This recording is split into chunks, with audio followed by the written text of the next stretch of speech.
Okay, so pop quiz. Picture a psychopath. What comes to mind? Is it Hannibal Lecter? Oh, definitely a classic. Right. Or maybe like that creepy guy from your favorite true crime podcast. We love Hmm. to fixate on these extreme examples, but like what does the term psychopath even really mean? And how much of what we think we know is just Hollywood, getting it all wrong? Right. That's exactly what we're going to unpack in this deep dive. You've given me some really great source material to work with, academic articles, even a section from Wikipedia, plus what looks like a classic in the field, The Mask of Sanity by Hervey Cleckley. Yeah, it's an interesting mix, and it gives us a really good range of perspectives on a Mhm. topic that's often really sensationalized in a way that I don't think is super helpful. Yeah, and if you ever wondered if like that shady coworker or your ex who Mhm. just seemed a little too charming might Mhm. be a psychopath, Yeah. this deep dive is for you. Well, let's hold off on diagnosing anyone just yet, but you're right. Like the idea of psychopathy definitely sparks curiosity, I think, with a lot of people. Mm-hmm. But it's important to remember, though, that real life psychopathy Yeah. is way more complex than what you see, in a movie or on a screen. Mm-hmm. And even defining it is surprisingly tricky. Okay. Tricky in what way? What makes it so hard to pin down? Well, here's the thing. Psychopathy isn't like an official diagnosis that's listed in the DSM-V, which is kind of the official handbook of mental disorders that, Yeah. professionals use. Right. It's not like, say, antisocial personality disorder, which actually often gets confused with psychopathy, even though they're not the same thing. So if it's not even an official diagnosis, how can it be a real thing? Yeah. And that's a great question. I think it speaks to like the kind of the historical and ethical concerns that kept it from becoming a formal diagnosis. Like early on, some researchers were really worried that slapping a label on someone, like saying you're a psychopath, would be incredibly stigmatizing, basically a scarlet letter in like the mental health world. Yeah. Others had concerns about whether clinicians could even accurately assess for the traits that are commonly associated with psychopathy. Like we're talking about a lack of empathy or a lack of remorse. These things aren't so easy to measure, definitively. So it's not as simple as giving someone a questionnaire or something. Right. There are assessment tools, Okay. but there's no simple blood test or brain scan that can definitively say, yep, this person's a psychopath. Gotcha. And this debate about diagnosis, it's not just academic. Right. It has real-world consequences for how these individuals are understood, how they're treated, within the legal system, outside the legal system. Yeah, absolutely. So if we can't just point to a diagnosis in the DSM, how do we even begin to understand what psychopathy actually is? So one helpful way to look at it, I think, is through what's called the triarchic model, which was developed by Christopher Patrick. Yeah. And this model moves away from the idea of psychopathy as this like all or nothing category, Okay. and instead views it on more of a spectrum. Gotcha. It breaks it down into three core traits: disinhibition, meanness, and boldness. Okay, let's break those down a bit. Disinhibition, that sounds a lot like impulsivity. Right. Exactly. It encompasses impulsivity, difficulty controlling emotions, difficulty controlling behavior, a tendency towards irresponsible actions. Okay. Then you have meanness, which involves a lack of empathy, disregard for the feelings of others, and a willingness to exploit and manipulate people for one's own gain. And then there's boldness. That one almost sounds positive. It can be to a point. Yeah. So boldness includes traits like dominance, social confidence, resilience in the face of stress, even a sense of adventure seeking. The key here is that, we all possess these traits to some degree. Right. Like everybody falls somewhere on these spectrums. It's the unique combination and the intensity of these three traits that's really crucial in understanding psychopathy. So someone with high boldness but low disinhibition and meanness, that might be your classic entrepreneur. Someone who takes risks but isn't necessarily malicious. But throw in a high level of meanness, that's where things get a little more unsettling. Exactly. Which brings us to the Cleckley book in our stack, The Mask of Sanity. Is he kind of the urgee when it comes to understanding these traits in action? Yeah, you could definitely say that. The Mask of Sanity is considered, a seminal work in the field. Yeah. And Cleckley's insights were incredibly influential, particularly his emphasis on using like real-life case studies. You mentioned his book is a classic. What makes it so unique in its approach? Well, I think what makes it unique is that Cleckley moved away from those like dry, clinical descriptions of psychopathy, and instead he used these very detailed case studies to really illustrate the disorder. He presents these individuals as real people, not just a collection of symptoms, which I think makes their behavior all the more fascinating and disturbing. Right. It's like reading those true crime stories that really get under your skin.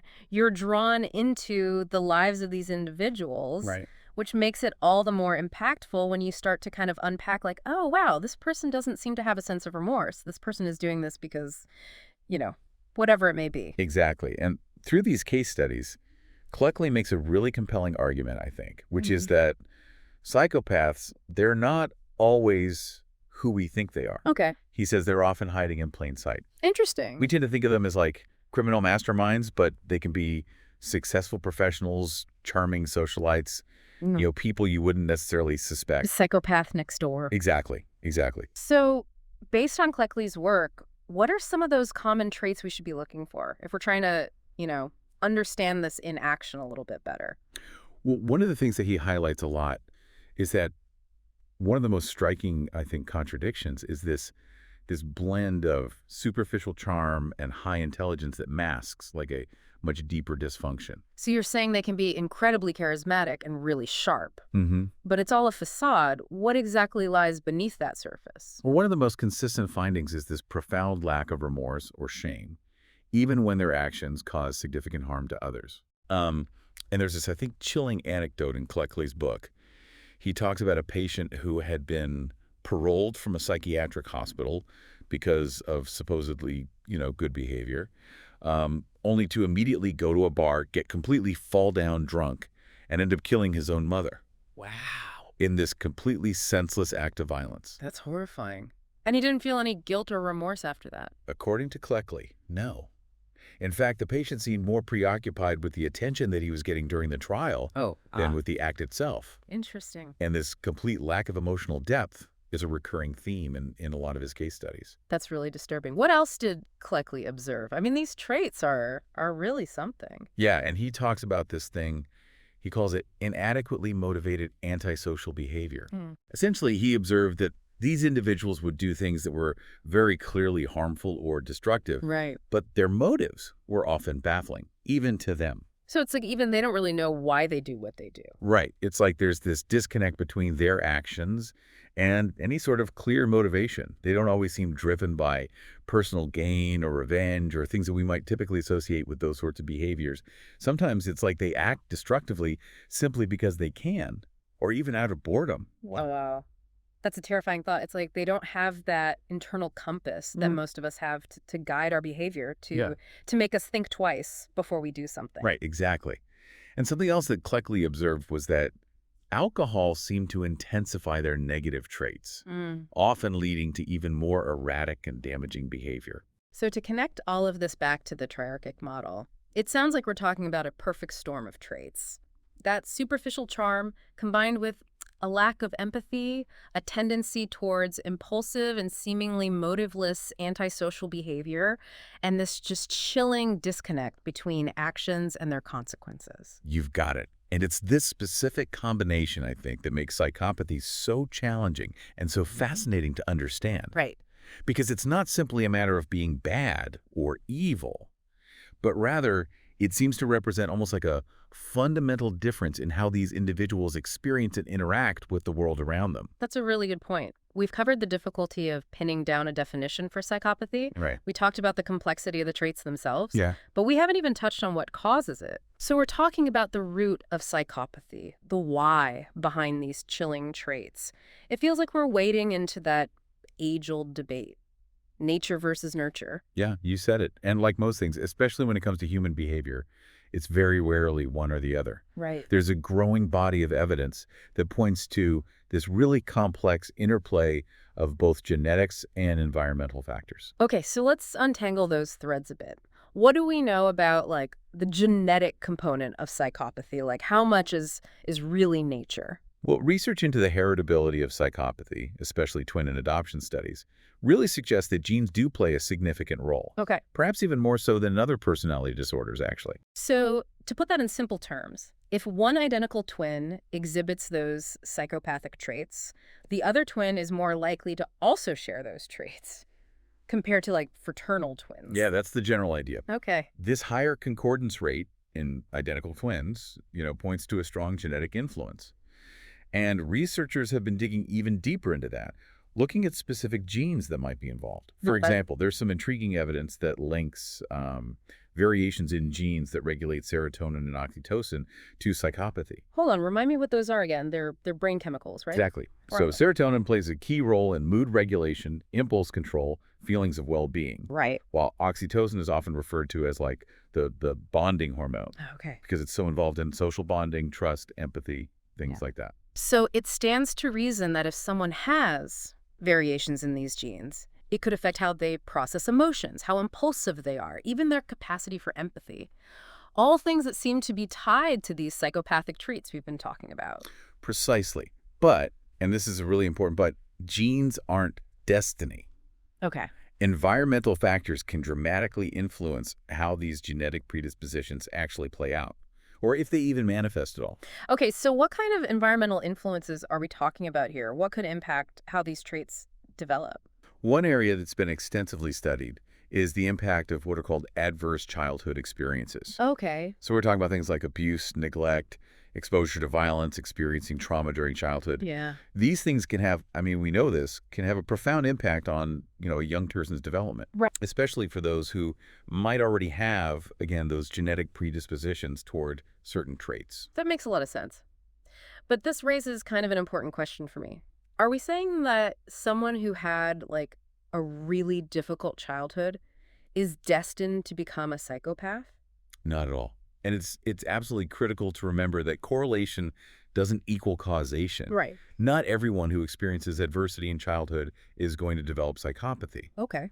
And on the flip side, not every psychopath has a history of childhood trauma. Interesting. It's more nuanced than that. Okay. It's really about this complex interplay between a person's genetic makeup and their specific, very individual life experiences. So it's less about nature or nurture and more about how nature and nurture kind of work together.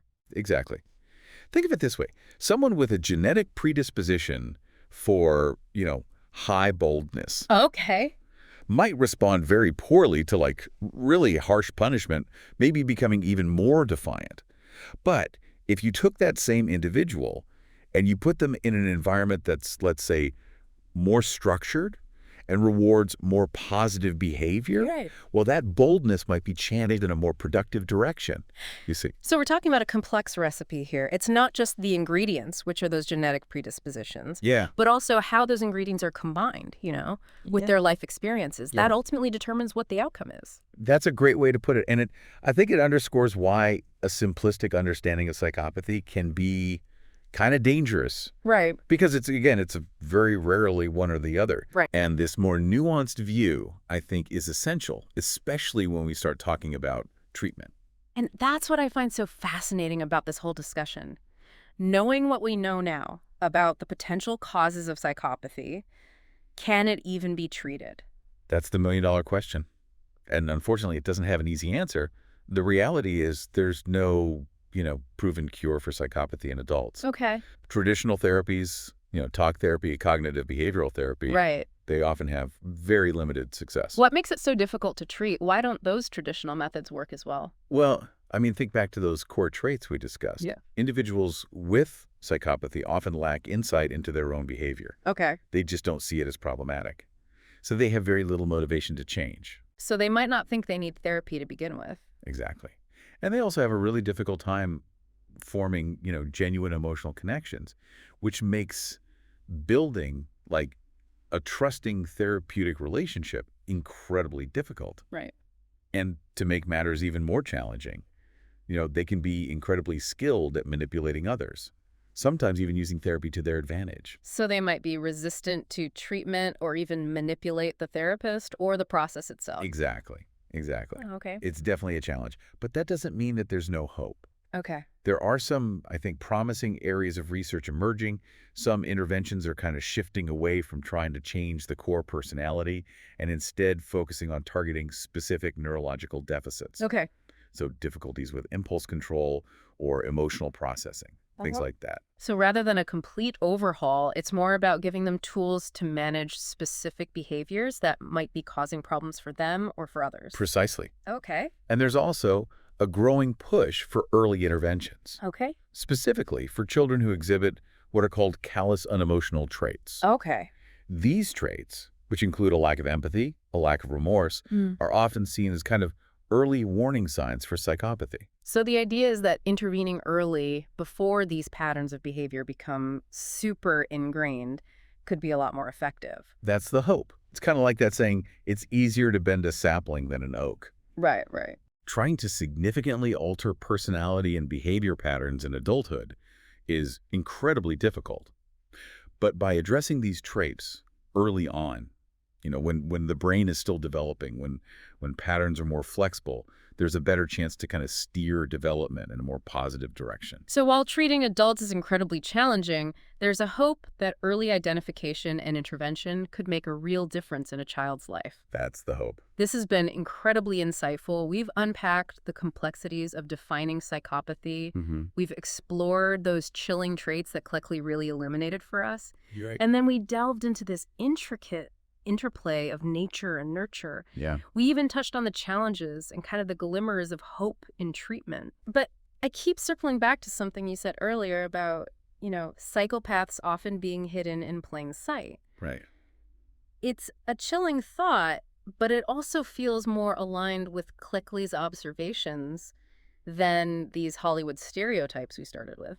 It's definitely a thought-provoking concept. Yeah. And you're right, it challenges us to consider that psychopathy isn't always about those really extreme cases that we see, on the news or in movies. Right. It's not just Hannibal Lecter or some, criminal mastermind. It makes you think twice about those true crime documentaries, Totally. It's not always some shadowy figure lurking in the background. No. Sometimes it's the seemingly charming individual that no one would ever suspect. Exactly. And that's what, Clickley was really driving home, I think, in The Mask of Yeah. Sanity. He challenges us to kind of look beyond those sensationalized portrayals and consider the more subtle, everyday ways that these traits can manifest. But less about those really dramatic, headline-grabbing cases, Yeah. and more about recognizing that psychopathy exists on a spectrum. These traits can show up in different ways, in all sorts of people.